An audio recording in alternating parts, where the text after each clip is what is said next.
Hey, what's going on? Welcome back to the Flex Diet Podcast. I'm your host, Dr. Mike T. Nelson. On this podcast, we talk about all things to increase your muscle mass, improve body composition, and do all of it in a flexible framework without destroying your health. Today on the podcast, we've got our friend Alli from Alli Fitness, and she's talking all about specifically female training, everything from body composition to meal planning and much more. And currently, I am here just south of Amsterdam. I'll be teaching with my buddy Luke Lehman here as we're recording this right before we're getting ready to teach a 2-day conditioning seminar here in Amersfoort. You want to say hi, Mr. Luke, as I slaughter the name of the town we're in? What's up, guys? Enjoy the show. Oh, that was it. We set up this special mic for that, and that's all I get. All right. And then also check out, we've got the Flex Diet Cert opens again June 17th for 1 week. Go to flexdiet.com for that. And then if you're interested in a ketone beverage that actually tastes pretty darn good, check out Tecton. I'll put a link down there below and a code that'll save you around 20%. I am a scientific advisor to them and an ambassador, so it is a conflict of interest. And then we've got the Flex 4 question, which was I asked Alli, what are the top 4 things specifically for females should they do if they want to improve their body composition? And you can get that by being on the newsletter. So I send out daily information to the newsletter. Just go to miketnelson.com/flex4.com. We'll put a link down below, and that's where you will get the answer to that question. So thank you so much for listening to this podcast here, and enjoy this one with Alli. Welcome to the podcast, Alli. How are you? I am good, Mike. How are you? Doing good. Thank you so much for being on here. We're going to chat about lessons from, let's say, female figure physique competitors, but not necessarily focusing on that. Like, what are some of the trends and lessons that you could apply to everyone? Like, my little thing that I like is that I don't remember who said this. I would definitely give them credit, is the extremes inform the means, but the means don't inform the extremes.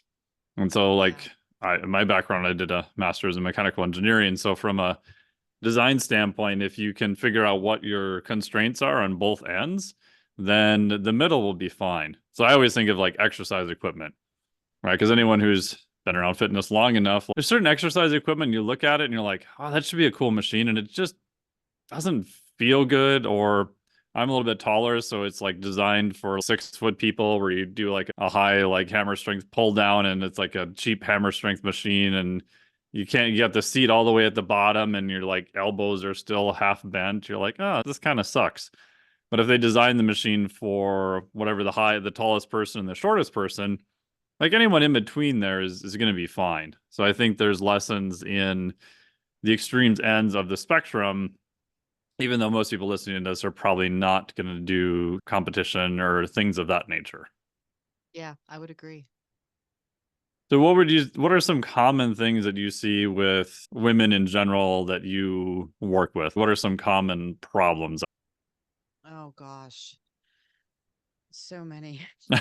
No, I even hesitate to say this, but I still see women who shy away from legitimate strength training.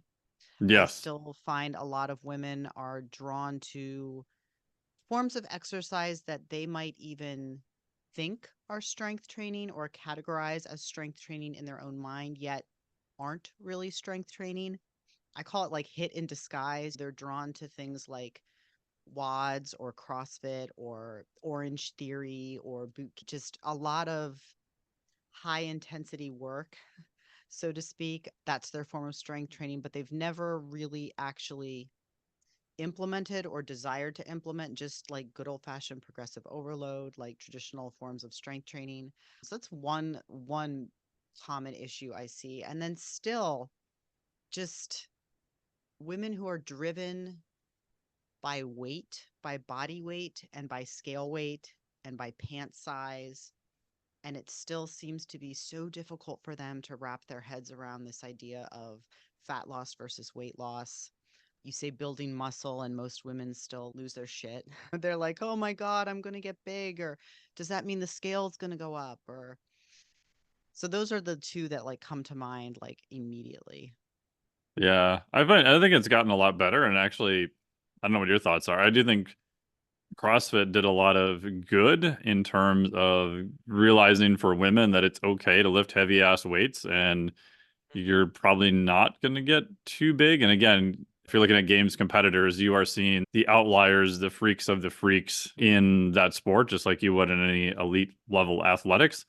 But I think at a local level, it was if somebody came to me like 10 years ago and said, hey, I got this idea. In 8 years from now, you can go to most major cities, walk into a gym that will be primarily female, in my experience, no machines, all barbell lifting, Olympic lifting. And yeah, there'll be some Metcons, there'll be some metabolic work, but a lot of the gyms have actual dedicated strength training. And if you told me that was going to be primarily a female population, I would have said, you're out of your tree. That'll never happen. And it did, which is great.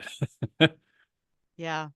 Yeah. I think women have it in their head, the type of physique that they want, but then they're just confused about how to go about achieving it.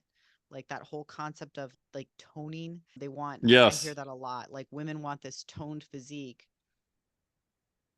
Let's set aside the fact that muscles don't tone. They don't get like softer or harder, like they can get bigger or smaller, but let's set that aside. But like most women don't really understand what goes into achieving like a lean defined physique. They wind up going about it all wrong. They think the methodology needs to be, like I said, a lot of high intensity work, a lot of cardio, and a lot of calorie cutting.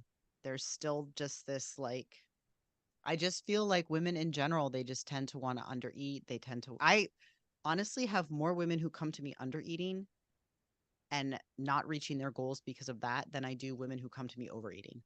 Yes. Yeah. Like I would a agree. lot of Especially, I see that commonly in women who are doing some color theory training 5 days a week. yeah. Yeah, exactly. I always say it's so much easier too for me to work with and fix somebody who's overeating, like legitimately overeating versus somebody who's actually undereating. Or doing the weird combination of both, right? You have the woman who doesn't eat all day long and then sits down at night and has like a pint of Haagen-Dazs and like a bowl of spaghetti and her kids' leftover chicken nuggets and does 2 kitchen sweeps before she goes to bed. So that odd combination of I starve all day and then I like overeat at night. But they'll usually self-report that I'm in a caloric deficit. Like, I don't eat hardly anything. I'm hungry all the time. And I had a few of those clients very early on, and I was just like, what the hell is going on? Like this. And I told a couple of clients, I was like, okay, something's going on here. This doesn't mean you're a bad person, but let's try to figure this out because last time I checked, like thermodynamics and physics like still works. Like I haven't found an exception to it yet. And again, it's But not that they're not actively trying to lie to you. It's just a lot of the behaviors they've made unconscious. So they're not reporting them to you because they literally it's not registering. I 1000% agree. And so I belong to Dr. Bill Campbell's Body by Science Yeah, monthly review. Bill's awesome. I love Bill. I love Bill too. And he did a live, which I sat in on, and he was talking about nutritional audits and how, yes, as unsexy as it sounds, the main, like, still the main reason why people don't lose body fat is because they are not in a caloric deficit. They're not Correct. accurately tracking. They're not accurately report, right? It's not metabolic damage. It's not like metabolic adaptation. It's not all this fancy pants stuff that we like to point the finger at. It really just boils in most cases anyway. It does boil down to just not accurately reporting. And he talks about the importance of doing these nutritional audits. And I thought to myself, I'd like just for shits and giggles, I'm going to do one for myself where you just get super laser focused with everything that you're eating, right? Everything goes on the scale, everything you put in your mouth. Mike, I'm not lying. And I'm really dialed in myself. I was off by 200, 250 calories a day. Like Oh, just that's from, easy to be off by 300 calories a day. Yeah. yeah, just from like just from, I don't know, guesstimating my lettuce or eyeballing a condiment or just stuff like that. And, or just being like, oh, wait, I did put that in my mouth. Like just Yeah. being Snacks mindful are a of big it. one. Yeah. They just don't seem to Yeah. register. No, like and people almost do it mindlessly. They put it in their mouth and they eat it, then they forget that they ate it. And so there's still just this, I agree with you 1000% about inaccurate reporting or underreporting. And again, it's not intentional. It Yeah, really yeah. isn't. I feel like some people, and I do feel like a lot of people, like they just don't know. Like they literally don't know. I once had a client who just, oh my God, I forget what it was that she was like putting in her coffee. But she was putting, I think it was like some kind of creamer or something, and she didn't think it had a lot of calories, but then she was using like a quarter cup and it had like this truckload of, and she just literally didn't know. I had to walk through every single thing that she put in her mouth, and she was just totally unaware. Yeah. I told this story in the podcast before. People are probably annoyed by it now, but I had a female client many years ago. We couldn't figure out what was going on. I'm like, what the hell? We tried everything. And eventually I said, okay, so get on a call. I'm like, literally walk me through yesterday from when you got up in the morning, everything you did. And at one point, she's, oh, yeah, well, then I had my morning coffee. I said, okay, what did you put in your coffee? Oh, no, it was fine. I said, I didn't ask if it was good or bad, like what kind of coffee it was. Like, what did you put anything in your coffee? She's like, I had a tablespoon of butter and a tablespoon of coconut oil. Oh my God. And I'm like, okay. I said, I don't remember that in any of your logs. She's, oh, well, it doesn't count because it's just fat. I'm like, well, hold Oh, on. Why? oh How my does it not count? And she's, well, there's no insulin response, so it doesn't matter. So I didn't log oh it. my And I'm like, how many of these are you having a day? She's like, well, I typically have three. I was like, holy shit. oh my God, all that fat content and 9 gram or like nine Yeah. calories a So we cut gram. her Oh down my to one and gosh. she started losing weight like crazy. And again, she wasn't Yeah. it wasn't intentional. She wasn't trying to lie to me. She had heard somewhere from some guru that, well, fat doesn't have an insulin response, so it just doesn't matter then, and don't worry about it. So she's thinking, oh, I'm great. Oh my gosh. Yeah, and there's even something to be said too for you mentioned like she heard from some guru, and sometimes I think so when I started doing all of this, like when I started lifting and then even when I started competing, there was no social media. There was Yeah. no And what proof year of was that, this. just for reference for people? Oh, for God's sakes. I started competing. I did my first show when I was 18. I'll be 40 in April. I can't do math in my head. It's like one of Ah, my, so about 22 years ago. Did I do yeah, my math? Yeah. there you go. Yeah, so So, 2002-ish. Yeah, yeah. yeah. Back in the So, day. I know. And there was no information like there is now. That Like was there very wasn't, different. it was so different. And you had to learn by doing. There was no, like now sometimes I think there's too much information and it's so Hmm. readily available and there's so many voices in your ears and there's so many people calling themselves experts, and I almost feel like it's too much, like that saying, too many cooks in the kitchen leads to chaos. Hmm. Or shit I feel like stew. people are more confused now and we have more information than ever. And sometimes I just people don't need to know more, they need to do more. Like they at some point you just need to roll up your sleeves and get in there and just start doing it. I think about so much of what I learned was just by doing. Like I learned what didn't I learned what worked by doing what didn't. By doing Yeah. what didn't work. Yeah. I think it's hard because there's so much information you can get lost and be like, well, I don't have enough information or I don't have the right information. And there's so much variability from one person to the next. Yes, physics still works. We have some basic principles. We've got some pretty good ideas of some stuff, but there is also individual differences in people and lifestyle and goals. And I think now with the advent of so much information, people I think are more reticent to not pay a coach. And I would argue that's the direct opposite. Like when you're influenced and influxed with that much information, like to pay someone to help you sort Sort through through it it. is, to me, is Yep. more invaluable. Like I was just talking to a business guy the other day and we're both saying, yeah, it sucks I have to pay my CPA this amount of money, but at the same point, my CPA does a great job and just ask basically what I should do. I don't sit around and read the tax code. I don't go to Instagram to look for arguing CPAs about stuff. I'm like, why would I pay him then? I don't have any interest in it. I just want to pay my fair share. I want to make sure it's good. Everything is solid, and I just go on my way. But it seems like when there's a lot more info and something weird about movement and nutrition because everybody does it, that it's this weird thing where they feel like they should be an expert in it, even though they don't have formal training. Yeah, and it does. And it seems like everybody's an expert and a zealot about it too. I feel like nutrition and exercise have gotten so much more polarizing in the last like couple of years, like especially online. I feel it's just it blows my mind. It's like people operate in these black and white areas and there's just no more nuance. There's no more context. Like you can't, I don't know. I feel like you have to have this firm position on absolutely everything. I see people squabbling and fighting and screaming at each other about carnivore and plant-based and keto and fasting, like all these different things.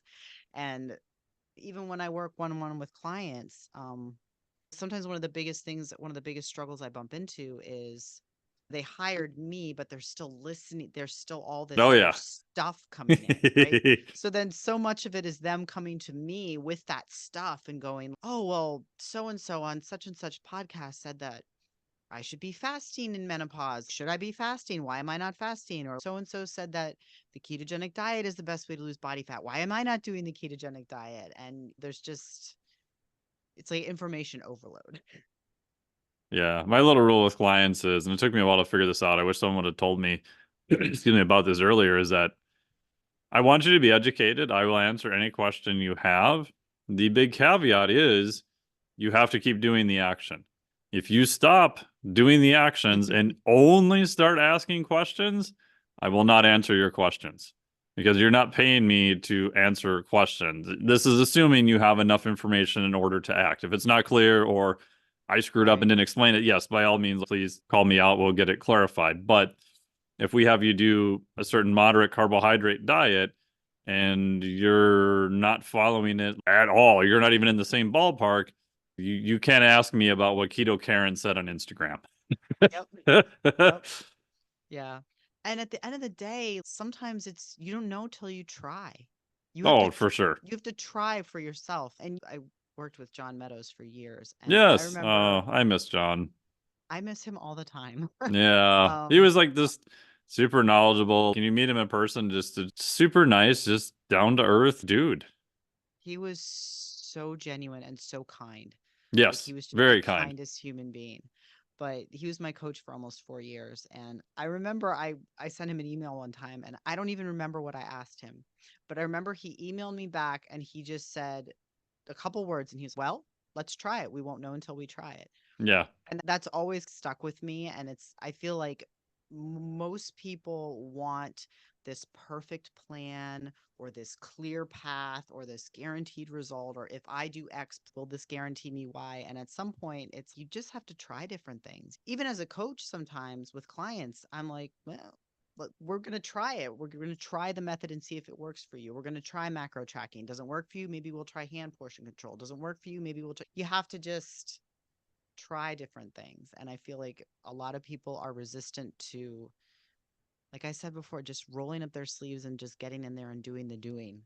Like everybody's wants to just know more, and they're sometimes I feel like maybe that's even an excuse for inaction, right? Like I just think it is. this quest for more knowledge is just a form of procrastination in disguise. Yes. And that's where I get even worried about some, and again, it's not necessarily the podcast or the person's fault. It's if you just name a mechanism and you throw in a few like geeky words and then you give someone a protocol, everyone's, oh my God, this must be the thing. And it's, well, Yeah. maybe not. Maybe in certain Mhm. contexts, it might be good. Maybe in other contexts, it's horrible. A ketogenic diet, I don't think most people should do a ketogenic diet. However, I've worked with people who were general population and we did a ketogenic diet and it worked for them. I've written whole programs for the Kerrigan Institute about the use of a ketogenic diet for TBI and concussion and different pathologies. So again, it's not as easy as keto is right for everyone, nor is high carb right for everyone, but nobody wants to talk about context because you can't make a 20-second TikTok video about context and no one wants to hear it. Yeah, I I just think sound like an old cranky man yelling me to just get off my lawn, but yeah, no, I think the human brain is just drawn to black and white. yeah, wants the This answer. like we're always trying to make sense of things, and so I think it is almost the same reason why people are still drawn to extreme diets and extreme dieting methods, even though there's a plethora of information out there saying that they don't really work as for long-term sustainable results. But we're still really drawn to them because I think because of the simplicity, right? Like it's so easy to say cut out all carbs or eat all meat and plants are bad or eat all plants and meat is bad, right? We've got this black and white, this dichotomous like thinking. It's real easy to separate. But when you ask somebody to sit in the context or sit in the nuance or sit in like the gray area, then shit just gets real confusing and people just can't make sense of it. And so I think that's part of why people just don't like operating in that area is it's just really challenging. Yeah, because it's people want the rule because they want to feel like they're doing it correctly, which I understand. But at the same point, I never thought nutrition would get so polarized that we're literally having discussions if broccoli is out to kill you. Like out That of all the oh, things that we could be discussing, like this is the thing. Oh, wait, and we're not talking about people who have, digestive disorders or IBS or pathologies. We're talking about healthy people. Really? So you're so non-robust as a human organism that broccoli is that's the worst of your issues? Like, oh my God. I had a client send me I won't name his name, but whatever. He made a video about how oatmeal was bad, and Oh, does his last name have salad in it? perhaps, Yeah, which but even more makes me laugh. Oh, you so hate she sent vegetables? Your last name has fucking salad in it? Oh salad my in it. God, this Yes, gives me hours of entertainment, but go on. she sends me this video because oatmeal. So one of the ways I work with clients is even if I do macro tracking, I usually like to provide food lists because I will always encourage single ingredient, whole nutrient dense foods as trying to comprise the bulk of somebody's diet. Crazy So idea. oatmeal was on her food list, right? And she sends me this video and she's like, "Why did you put oatmeal on my food list? Oh Oatmeal no. is bad." And she sends me this and I'm like, "Are you serious? I have to deal with this. Oh my God, I have to defend poor oatmeal." We're in this stage in the health and fitness space where we're fighting about oatmeal. I'm like, "You've got to be kidding me." Yeah, the other one that came up for a while that I'm sure will come up again was coffee. And so I got Uh, pissed off one day and I'm like, okay, so I've done research on coffee. I've been peer reviewed and been on coffee position stands and stuff like that. Like, I haven't seen all this data. And so I went and pulled umbrella meta analyses. So for listeners, meta analysis is a study of studies. An umbrella meta analysis is pulling together multiple meta analysis, like more than one for everything from Parkinson's to type 2 diabetes to, and 98% of the data is like positive. But oh, one cell petri dish and four-eyed ferrets, we found that their liver cells didn't like caffeine or whatever. So, mhm. but that no one cares about that because it's boring. It's much better to just yell from the rooftops that coffee is going to kill you. And people are like, what? I love my coffee. How dare you take my coffee away? And then it gets outbursts and eyeballs and the cycle continues. Yep. Yeah, it's not sexy. And what's sexy is what sells. I say that all the time too. The stuff that works is the boring stuff. Yeah, Like the the basics stuff still work.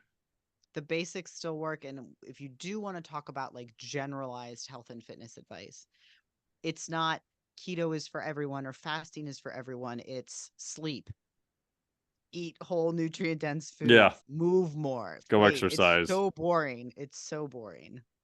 Yeah, and that's what's hard because one of my favorite quotes of all times is still this Stu Phillips quote. He's like, if we went and asked most people, do we really think that they don't know they should move more and eat less? He's telling an overweight person to move more and eat less is like just telling a depressed person to have a nice day. It's Yeah. technically correct, but it is the most useless information at this point. Because they need help applying it. Yes. They need guidance. Application is the putting rubber to the road is where people struggle. When people are say and so many clients, when I start working with them, it's, well, I know what to do, but I just can't do it. I hear that all Oh the yeah. time, you know, and they're not wrong. There's Right. truth to that. I think they do know what to do, but they are struggling to do it because that's what they need is help strategizing. All right, I know I need to whatever, eat more vegetables or eat more protein or move more, but I can't seem to find ways to do that fit with my life. And that's where a coach can come in. Yeah, and I think that's the benefit of a coach is just figuring out, like, I had a text message with a client the other day of how can we reduce friction to increase compliance? Is it's got a busy life, got a bunch of stuff going on, a lot of stressors, things like that. So it was simple stuff of, hey, you've got a rower in your place, great. Set up the rower so it's ready to go. Put your gym clothes, if you're going to row first thing in the morning, have your gym clothes already set out. Your row is fasted, so you don't need to do anything before that. And just, these small things that seem very inconsequential, but a lot of times, especially when you get up, you're tired, like, oh, I don't want to, I hate the stupid rower, but oh, I got my clothes there. Oh, I told my coach I'd do it today. You know, all that stuff does make a difference. And to your little comment you mentioned, my other reply that I like, which I stole from Krista Scott Dixon, is, well, then just show me. Like if you know what to do and you haven't got it done, or it's too easy to do it, and that's why you haven't done it, which is a weird thing in and of itself. That's okay. Let's take a week and just show me how you can do this thing. And they're like, oh, but it's too easy. Like that 1 week. If it's so easy, then you should be able to hit this with 90% compliance, like no problem. And then what you realize is, oh yeah, they underestimated how easy it actually was, which happens all the time. Yeah, removing limiting factors is huge. Yes. Just it's not because somebody has a goal and they're like, "Oh my gosh, I want to lose weight, but I can't stick to my diet." Well, why can't you stick to your diet? And then you start to reverse engineer that and parse backwards, and you're really trying to get to the real first roadblock that you have to get through that's creating this barrier for somebody to make change. Like you said, like somebody with super busy life, and it's okay, get the rower out. I've had to work with clients where it's set your clothes out the night Yeah, before, put your supplements on the counter so you remember to take them. Like just working with people to habit stack and remove some of these limiting factors so that they can apply all that information that they already know. yeah. And those are always hard too, because I've had clients that are like, oh, I feel so stupid. I should have known that. I'm like, why should you have known that? No one's ever taught you. No one's probably ever, this might be the first time you've ever heard this before. So, like, why would you expect to have figured it out? That's why you hired someone to help you figure it out. So you can't be negative and expect yourself to have figured everything out, because if you, like, the first time someone comes here to squat, they're like, oh, my squat's so horrible. I'm like, have you ever really squatted with a kettlebell before? No. Okay, so it's your first rep. Do you think you're going to be amazing at something that's your first rep? Well, probably not. Okay. So why do you think you would be amazing at it? You're probably going to suck, and you're just going to get better, and it's a starting point, and that's okay. That's why you're here. I say that to clients all the time. I'm like, oh, it's okay for this to feel awkward. Yeah, it's It's gonna feel okay. awkward. It's gonna suck. Yeah, it's a transition. Like you're learning. I was speaking with a client of mine the other day and I said, the first time you plopped your kid on a bike, did you just push him down the road and expect him to know how to pedal? Or did you help him? And did you guide him and did you teach him? And it's the same thing. You're learning something new. Like you're learning new skills, you're learning new strategies. I have some clients who come to me, they don't even know the difference between a fat and a protein. Peanut butter is a protein to them. Oh, They don't I've had even that know. happen before to clients. Yeah, like they don't even. So we're starting with just very basic things. And you have to, I always say to clients, you have to give yourself permission to practice and permission to learn and permission to make mistakes because that is how you learn. That's how everybody learns. It's how I learned. Like I said before, I learned what to do by doing it incorrectly 9 times out of 10. Yeah, it's progress, not perfection. And everyone generally feels like they should be perfect at things they've never really done before, which is a weird thing. And I think it goes back to, yeah, everybody does movement, everybody kind of eats, so we just assume we should have all this stuff figured out. When in reality, you just default to a lot of weird unconscious habits that you don't even really know that you're doing. Yeah. That perfectionist mentality, man, ugh, that's the worst. And That's hard. I call myself affectionately a recovering perfectionist too, because Yeah, I have that tendency. And for some reason, and maybe this is just me, I don't know if you can speak this to, but like I see it more in women. I see I it a generally lot do with, too. yeah, like a lot with women, this like type A, have to get it right, have to get it perfect thing. But it really is a limiting factor. It really is, because if you're always operating in this too extreme, like I'm either failing or I'm nailing it perfect, and then you start to apply that to nutrition and fitness. So it's either I'm eating the burger and the fries, or I'm eating the tilapia and the asparagus. The There's like, magical fish to thin your skin. right, right. But there's like, it's like there's a whole lot between tilapia and asparagus and crap. There's a whole lot in between there. What would that look like? But again, I think it comes back to, we just tend, as human beings, we tend to like black and white thinking, putting things in boxes. Good food, bad food. I hear that all the time. Tell me which foods are bad, so they go in this box, and which foods Yeah, are good, so they a go in naughty this versus box. nice list of foods. Right, because foods have morals. Yeah, Last time I checked. But yeah, I don't even know where I was going with that. I got lost. yeah. I remember years ago someone asked John Berardi at a conference. They're like, "What do you think of peanut M&Ms?" And John's so nice. He's like, "Oh, well, what do you mean? What do I think of peanut M&Ms?" They're like, "Well, they're bad, right?" And he's, "Well, if I'm stuck on a desert island and the only thing I have is crates of peanut M&Ms, Peanut that's not so M&Ms. bad, really. It's okay." If I'm at home and I have many other options other than peanut M&Ms, I could probably make a little bit better option. I get that. Oh, that always cracks me up when people are like, "What do you think about?" You can insert anything. Like, "What do you Oh think about yeah. greens powders?" I don't really think about greens powder. So give me the context. What's the specific reason that you're asking? Oh, well, I just heard that they were good. So why do you want to take a green? You have to ask like 50 million questions. Like, why do you want to take a greens powder? Because just trying to get people to understand that it's all about context and it's all about bio individuality. And it's not, I always love the saying, like, one man's poison is another man's. Like, what one food works really well for one person could work horribly for somebody Hmm. else, because it's not just about the food itself, it's also about the environment you're putting the food into. Oh, you know definitely. so I think that's why a lot of people are like, "Oh, but I went to Europe and I ate all this other food and I was fine." I'm like, "Okay, like it could be a difference in food. I'm not saying it's not, but how many other variables did you change? You're on vacation, so your stress is probably lower. And if you're in right. Europe and other cities, you're probably walking around a lot more, so you're getting a lot more movement. You've got probably Yep. hanging out in social things. You're enjoying your time with friends. You're not as stressed. There's so many variables that it's hard to replicate, but it was better, right? So let's try to take some of these variables and bring them back to your life at home and see if we can try to replicate some of this too.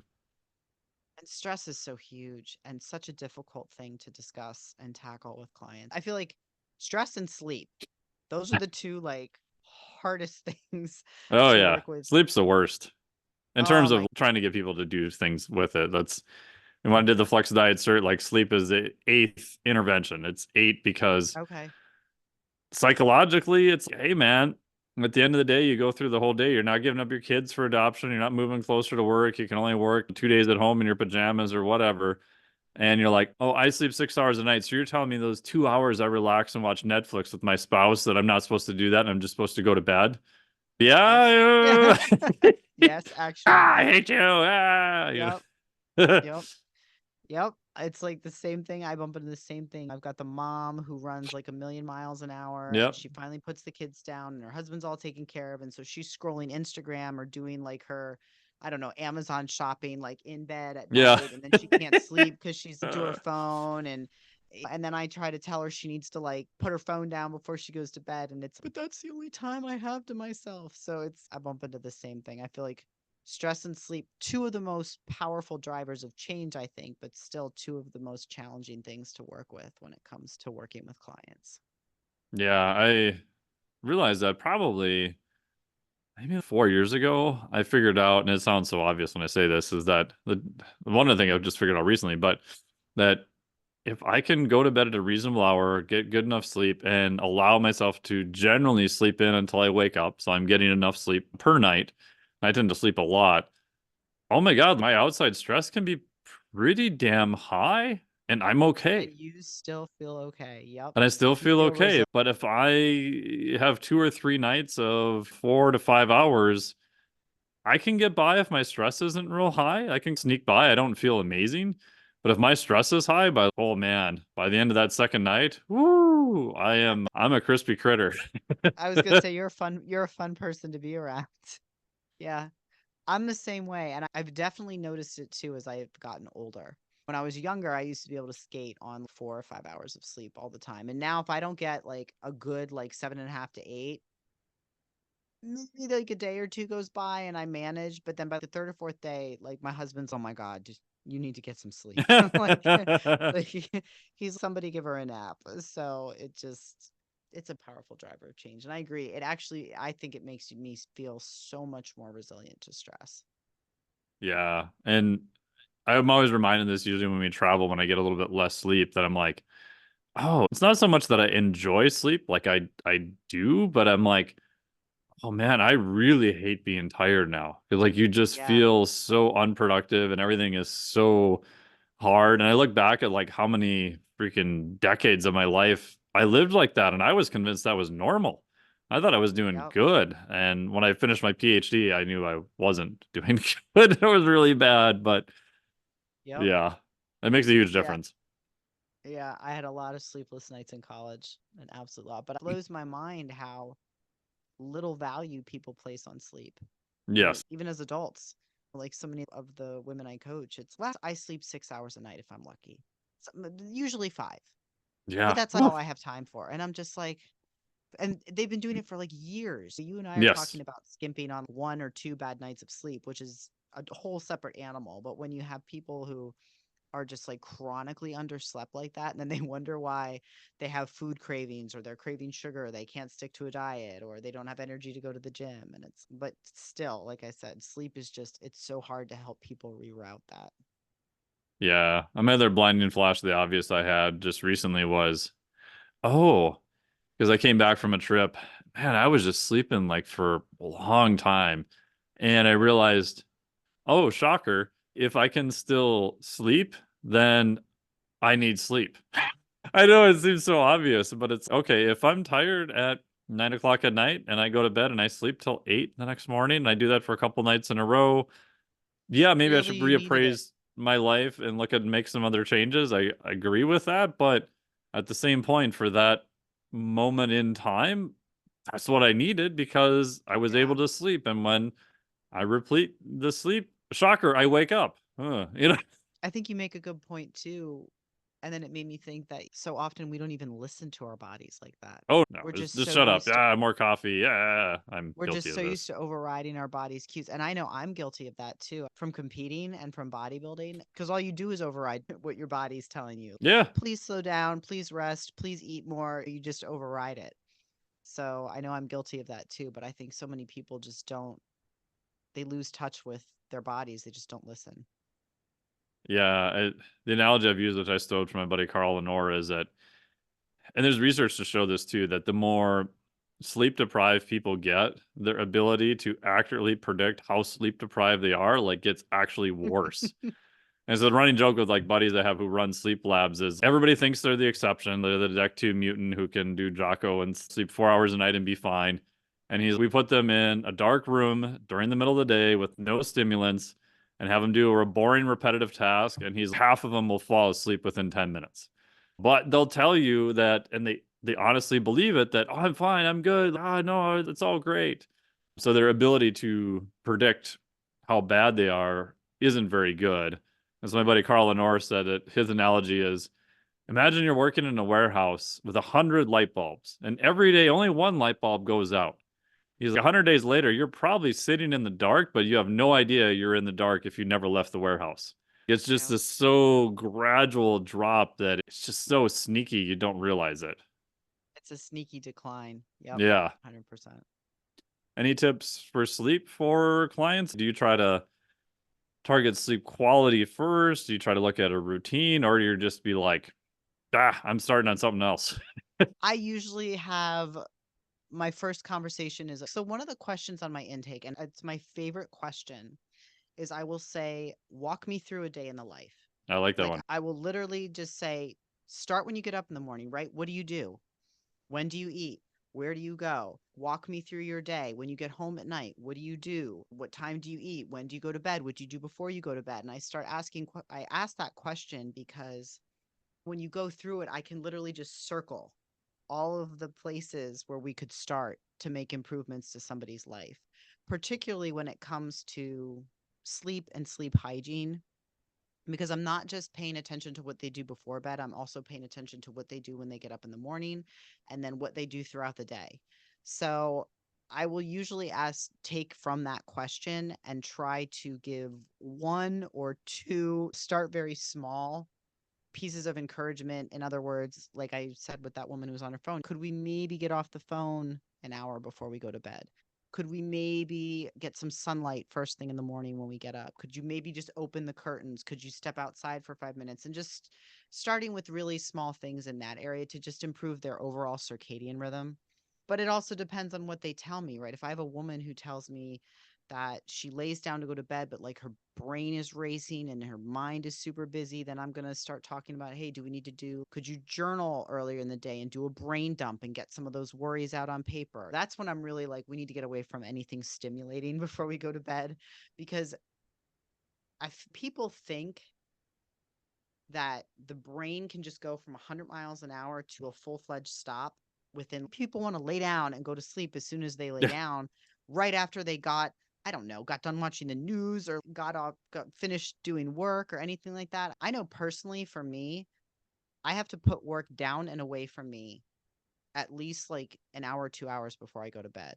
Because if I Yeah. don't, my brain is still just churning. Like, because I feel like the brain needs space to disconnect from the day. Yeah, I agree with that. It's a lot of looking at lifestyle, looking at small changes. The morning Yeah. sunlight, I have that in the flex diet surge is like the number one thing. And it's a weird thing, like you mentioned it too, because it's something that affects the end of the day, even though you do it at the beginning of the day. And I've just noticed across time, and I originally got this from Dr. Dan Party many years ago, that if they get a fair amount of sunlight early, like they can mess up a lot of the other stuff later in the day and they feel tired and they actually go to bed. And so I've used that a lot 1,000%. with clients who I have the ability to just like get up in the morning, just do a fasted walk. They're like, what do I do beforehand? I don't put your shoes on. Do I need to warm up? No. Do I need to take any supplements? No. Do I need to eat? No. Just get up and if you can only do 10 minutes, give me 10 minutes. Give me 5 minutes. Give me something Right. that's like you get sunlight, you get some movement, you get outside, you get your day going. So I think there's a lot of benefits to these simple basic things, but it's something also that most people don't think about. They're like, "Oh, you mean if I get more sunlight in the morning, then I'm more tired in the evening because my circadian rhythm is actually regulated." You're like, "Yeah." Oh. Yep. Yep. Yeah. And one of the things too, I always like recommending, and I recommend it, and people literally they look at me like I'm recommending something woo woo when I recommend like a happy light, which is like that light therapy Oh, device. I yeah, don't like the know if UV you're lights, familiar yeah. with that, but Yeah, yeah. so I got turned on to it because my husband works really early in the morning, so we get up at 4:30. So we're up before the sun. Mhm. So there's no option to get sunlight when I get up in the morning. So you get up, you put this happy light on, and people are like, "Oh, so what do I have to just like, sit there and stare at it?" And I'm like, "No, but you just put it on in your space, right? Put it on in Yeah. your space. Like I'm in the kitchen in the morning, so I put it on in the kitchen, leave it in your space, and just be exposed to it. I'm telling you, Mike, it does wonders. And I will tell clients you can use it throughout the day when you get tired. But so if somebody really pushes back and they're like, well, I can't open the curtains in the morning, my husband's sleeping in, I'm like, get a happy light, turn on the happy light, give me something, do something.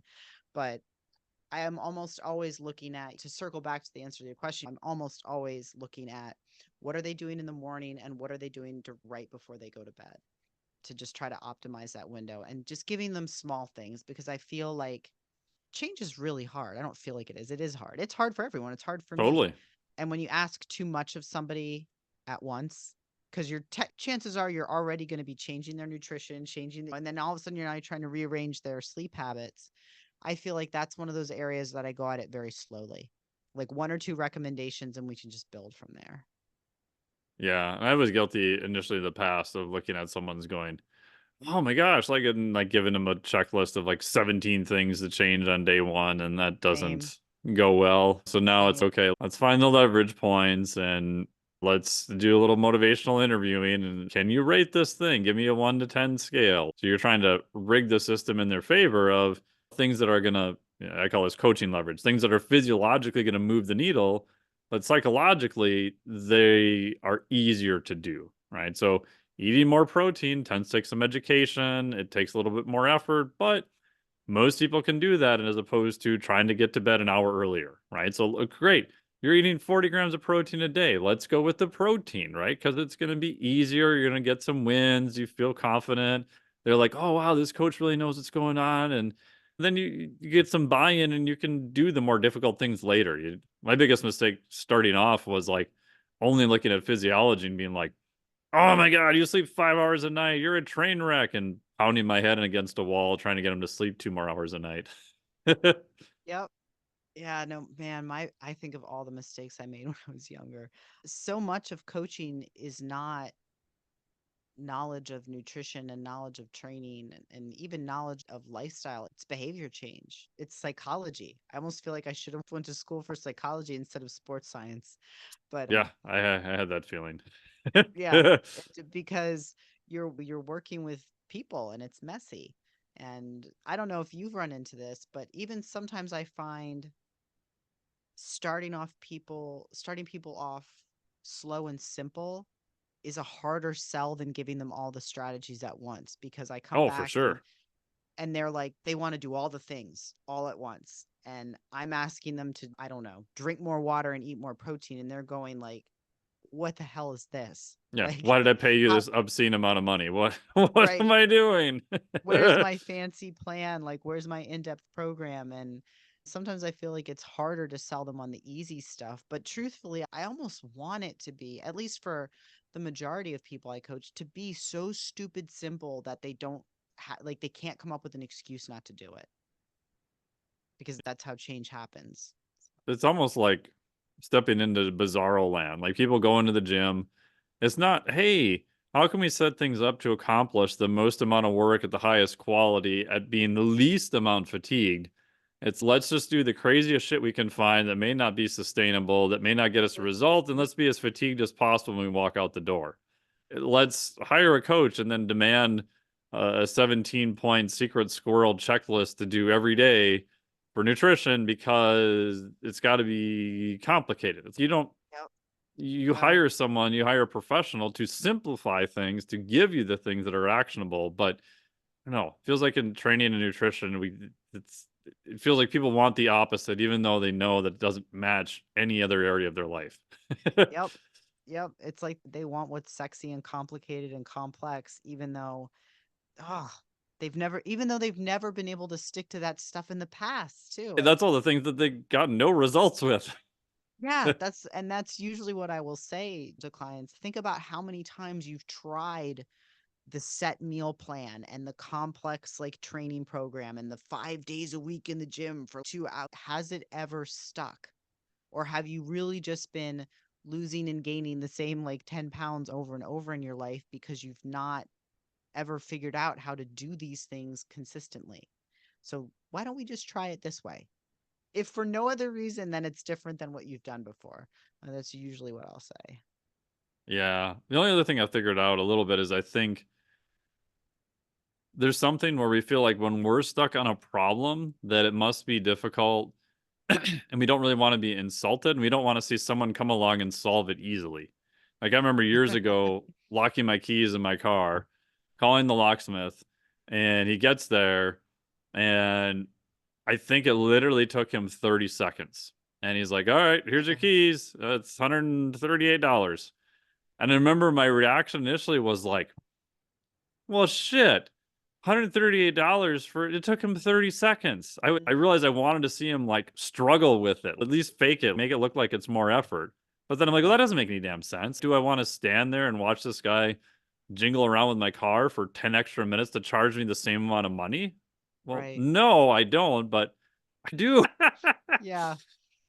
Yeah. No, but you want somebody who's going to be able to sift through all the complex and the complicated and like distill it down into these are the few things that you need to do. And I honestly feel like that's what I do when I go through a client intake, right? Because I'm taking this whole mess and I'm going, okay, but what are like Yep. the big dominoes that I can get this client to do to knock over? Like, what are the big rocks that we need to move, right? Let's not pick at the pebbles. Like, let's find the big rocks. And, I feel like that's what you really want with somebody is somebody who's going to take something that's super messy and super complicated and go, okay, we can fix all of this if you just do this. If you just do these couple of things. Yeah. And that's one thing I've gotten a little bit better on, I think, is showing clients. Again, most of my clients are trainers and that kind of thing too. So showing them a little bit of, hey, yeah, we did this whole 7-day assessment. Here's all these things. Here's where they're useful. Here's where you're good. Here's where you're not. And then on the end of that being like, okay, but here is the things we want you to do to start. Where I think Mhm. for a while I made things way too complicated, which didn't work. And then I went to the other extreme and made them so simple that yes, they worked, but clients were like, why am I paying you this large amount of money to tell me to eat a fucking chicken breast for breakfast? What the Right. hell's going on here? And I didn't convey that, well, yeah, it took me 3.5 hours of going through all this other shit and looking at this and writing your program and doing all Yep. these things to get to that one thing. So now I'm trying to figure out what the happy medium in there is also between the two. Yeah, I do.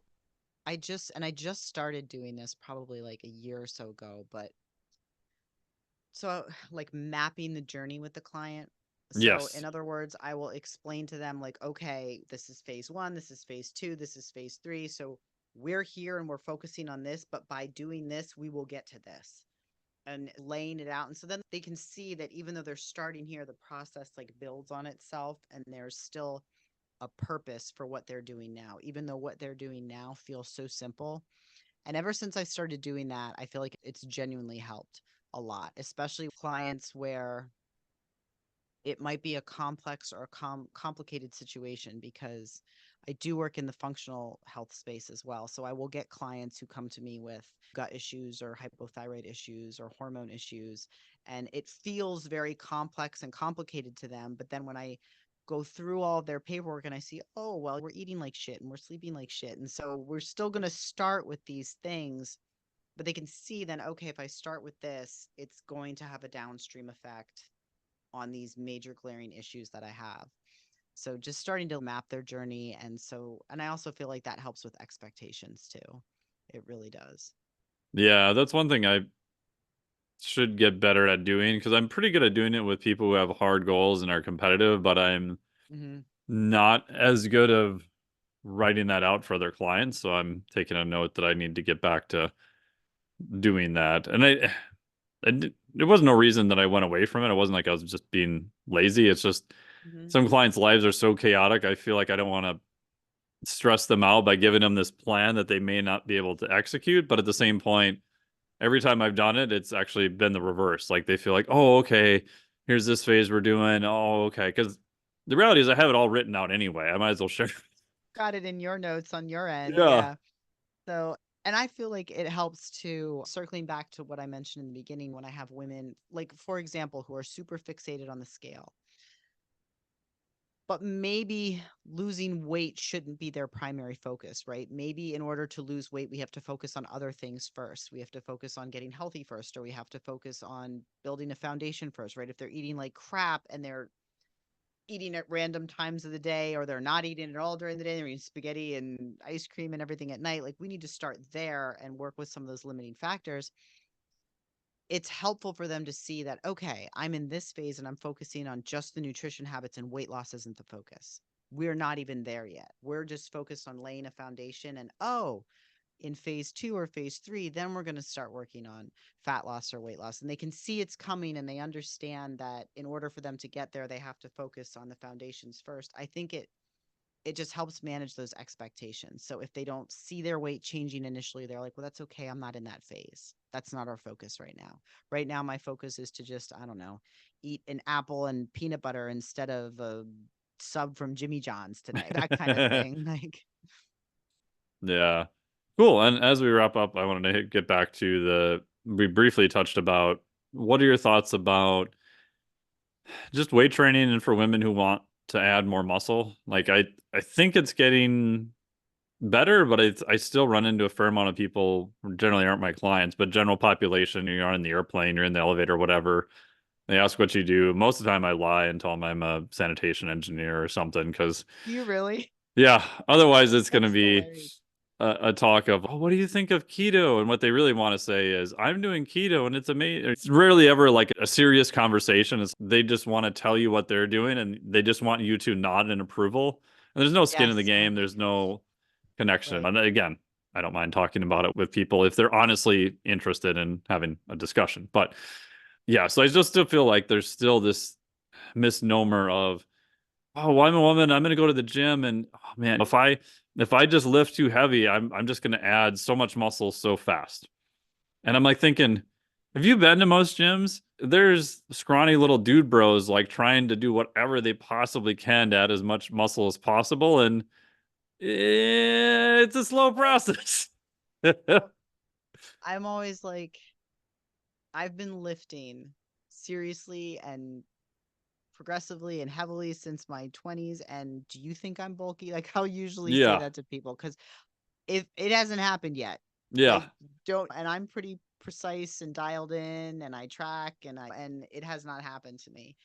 But so I guess your question is, What would what you do I recommend think? them to do? Do you like try to So my favorite piece of advice I stole from Dan John. Because I don't know if someone was asking him or I was asking him or I what it love Dan was, and John. his advice was, so he's okay. So here's what I would tell him. He's okay if they're worried about gaining too much muscle too fast. He's like, don't worry, I got the perfect solution for you.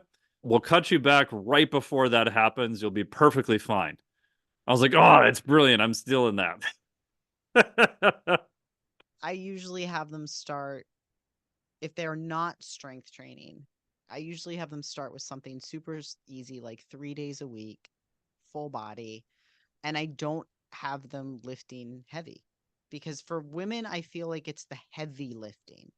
It's the squats for sets of 3 and 5 they're like deathly afraid to do, which is odd to me because that's the stuff that's really shaped my my Oh, sure. physique, and Yeah, yeah. I'm anything but bulky. I do the best I can to meet them where they're at and get there and introduce them to it slowly. And truthfully, introducing women who don't strength train to strength training is three-fourths the battle because most women, once they start doing it, they freaking love it. Oh, They yeah, love it. yeah. And they're easy to Then train. I'd still rather train women all day than most guys, like by far. really, Oh, yeah. Yeah. really, okay, why is that? They usually listen. Okay. I had to ask because John Meadows used to say the same thing. I like training women better than men. And I said why, and he's because they work harder. That's what he said. But Most of them honestly do. Like, I would okay, 100% agree with that, especially the ones I've worked with that are competitive. Like, even volume record of like person who's done the most volume of any program I've ever done was Aaron Christ Elliott. She was doing 7 sets of stuff, and it was high. It was like looked nice. It was like yep, legit, like shit. Like you go, girl. Like yeah, crazy. yeah. I feel like most women, once they start strength training, they really enjoy it, and once they see what it can do for their body, they enjoy it even more. And Yes. not just from an aesthetic standpoint, but just with how they feel. And I think one of the biggest rewards of strength training is you see the results of your efforts faster. You can Hmm. increase reps or decrease rest time. There's so many ways for you to progress yourself in the gym on a daily, weekly basis that I feel like it's very rewarding. Yeah, I think that's one thing. Even with physique or fitness competitors, like I just hammer performance all the time, and they're like, "Oh, but I'm trying to get my glutes bigger, my shoulders wider, whatever." I'm like, "Yep, I get that, but Focus on the performance. it's Yep. it's so hard to tell. We can't put you in an MRI every week to see what's going on. Yes, we can take pictures, we can take measurements and all that stuff, and that's great. But I can tell you 100% that if you have enough calories and you are progressively doing more volume, better density, and intensity, so shocker overload, at Yep. some point the muscle has to get bigger. Now that'll It's be gonna different grow. between Yeah. people. Rate of response is different. Yeah, there's some women and some guys who look at a weight stack, they get bigger, they don't have to work as hard. I get it, but the idea is the same. And like from most women or guys, say natural athletes who are competitive in bodybuilding, physique, whatever, like all the top ones I've ever worked with, they're all freaking strong. I can't think Yeah. of an exception. Now, are they powerlifters strong or Olympic weightlifting? Not necessarily, but compared to the vast majority of people in the gym, like they are significantly stronger than most people by far, in my experience. Yep. No, I would agree. But that's the thing I think that gets missed. But that's, like you said, the most powerful thing you can focus on because you can see those small improvements. And especially if you've been doing this like you have for many decades. I was looking at my strength logs today and I was like, ooh boy, I picked up a 135-pound inch replica dumbbell for a single rep more than I did 2 months ago. Right. And I did a whole bunch Yeah. of stuff in between. I made a bunch of progress on other lifts and other things, but it's like week to week. It's, oh, I added another set here. Like my other lift, like this week, I added one more rep compared to yesterday. It's Yep. these small little things because it sounds inconsequential, but I know that compounded day in and week in and month out, like those are the things that you'll see changes then. Oh my gosh, 100%. And I write out my workouts. Like I have Yeah, I do like too. My little paper notebook here. logbook. Yes, same Yep. thing. Like, and I have them. I have stacks of them Yep. back from, oh my gosh, the early 2000s, like just decades ago. And I can even look back and I'm like, holy crap, I got stronger. I'm almost, and that's another thing too. I hear all these women like, oh, when you get older, I'm almost 40 and I'm stronger, way stronger now than I was when I was Yeah. 20. And so I feel like that is just one of the most rewarding things with strength training. My husband is always like probably rolling his eyes because I'll be training in the gym, he's at work, and I'm like texting him. I'm like, today I did incline dumbbell presses for this much weight, and I've been stuck at this weight for the longest time, and it's still exciting for me. Like it's still exciting. Yeah, and I was just thinking about this again today. It's the weirdest thing. So I did a podcast earlier, and so one of my goals is to pick up a Thomas inch dumbbell. So it's a 175-pound dumbbell with a 2 3/8 inch handle. And Nice. so I've been working on that for about 8 years. Actually hired a coach this year. So my stretch goal is to try to hit it by December. We'll see. But she asked a good question. She's, well, do you just move on to another goal like after you've hit that, or do you have parameters, or what does it look like? And I'm like, in my brain, I've already realized that I will hit it. It's just a matter of time. And then I have the checklist of, okay, well, I want to do it on my left hand now, and I want to have it flat, and I want to be able to walk into a gym and do it cold. And so you have all these progressions The goal is always that, growing. Yep. and it's never ending. You know what I mean? Like there always will be something you could do the rest of your life related to strength training. Like you talk to Mhm. high level lifters. I remember talking to a guy, God, it was one of the Gillingham brothers. I think it was Brad, who's drug-free power lifter, deadlifted over 800 pounds, competition like 55 times or something like that. And I'm like, when you were doing that, what was your next goal? He's heavier deadlift. Yep. I'm like, oh yeah, Yep. well, no shit. There's no ceiling. Uh, There's no ceiling. The goal is always just growing.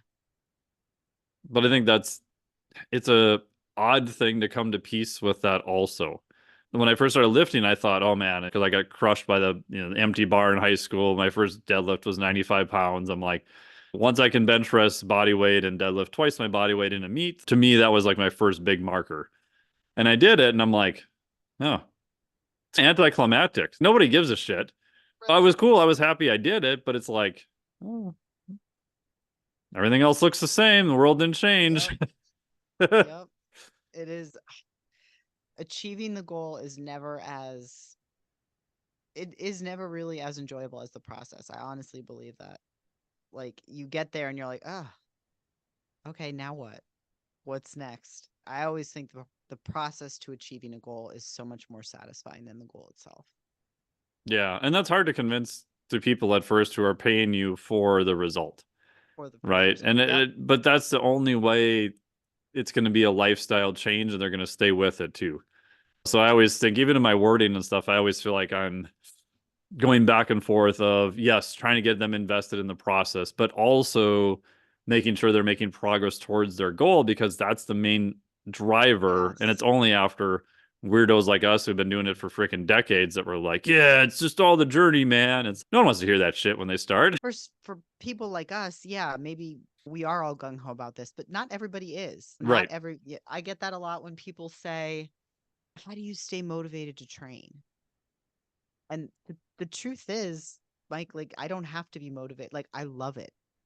That's where the motivate, like, I love it. The gym is the best part of my day every day. Even if it's a bad workout, it's still a good workout, if that makes any sense. Totally. So I don't have to be, if you think about it in general in life, we don't have to be motivated to do things we love to do. We do them because we just genuinely want to do them. So freaky people like us who love the gym like that, yeah, we can say things like, oh, it's all about the process and it's all about the journey. But for some people, it's not.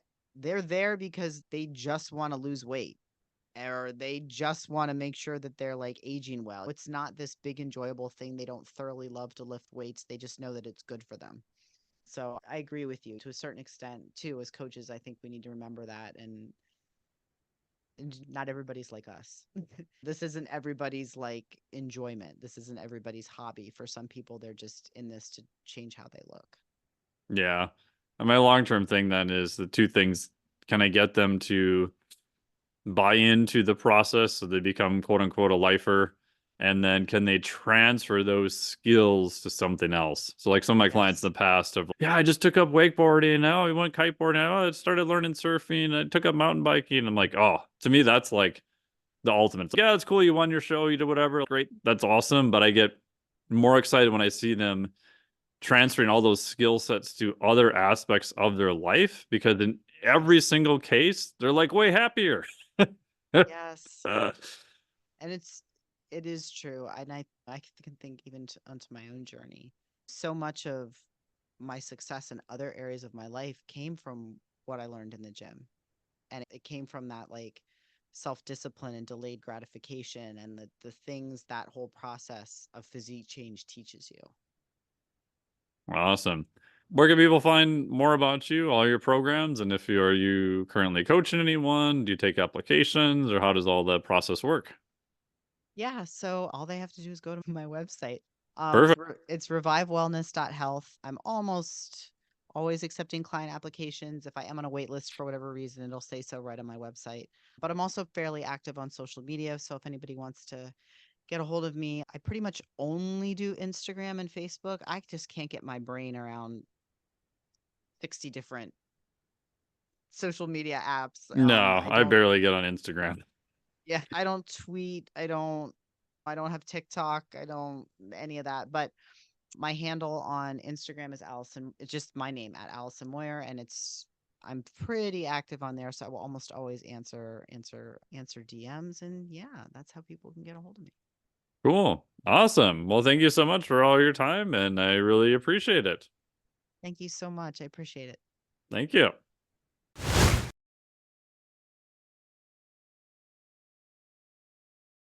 Thank you so much for listening to the podcast. Really appreciate it. Big thanks to Alli for coming on here and discussing all things related to females and competition and calories and everything else. Make sure to check out all of her stuff. We'll put a link to her great Instagram account and her website down below. And also the Flex Diet Cert opens June 17th, 2024.